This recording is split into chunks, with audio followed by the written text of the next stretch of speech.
Rahiyal benih mam kani hayal ka. Hima kapir kya kasa mau kaaral kan. Raral hayal ka. Uka sa sepatu, uka asepatu, uka sutu raral hayal. Tochi saya ku wakbala kali. Nimayu raral sepatu isang lemah. Kani lega kutan kuara lemah. Nisim masa mkano ita sehu. Nima iwan nisima penebu samis ko nima kirgah ka kayo kanima nasim ni kusang kayano nasim nebu kuara nima ilungan mam.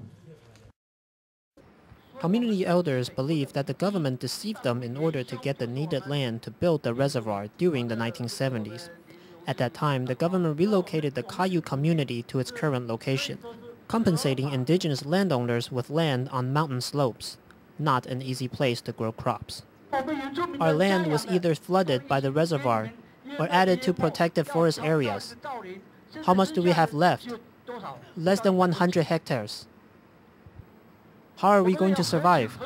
Have you ever considered that?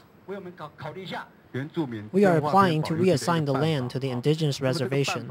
Please follow the regulations and apply for ownership with the township. Once we get the application from the office, we will determine whether the land can be returned to you.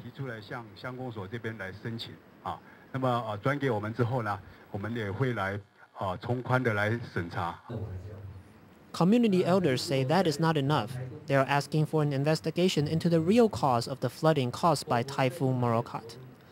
They want to prove that indigenous farming and forestry practices were not to blame. The Forest Bureau should be held responsible. Why? It is the agency in charge. The land is categorized as part of a forest reserve, but it leaves the land to tea and vegetable farmers. The Forest Bureau is undoubtedly the one to blame. If non-indigenous occupy reservation land illegally, the government will help recover it. According to the Water and Soil Conservation Law, the indigenous are obliged to engage in conservation practices.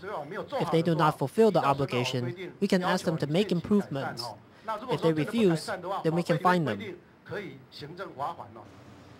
First, the indigenous were asked to give up their land for a reservoir. Later, they were prohibited from cultivating upstream slopes. Now, the government is asking them to apply for ownership, or they will have to lease the land from the government. Community elders say this is an injustice. TITV Weekly.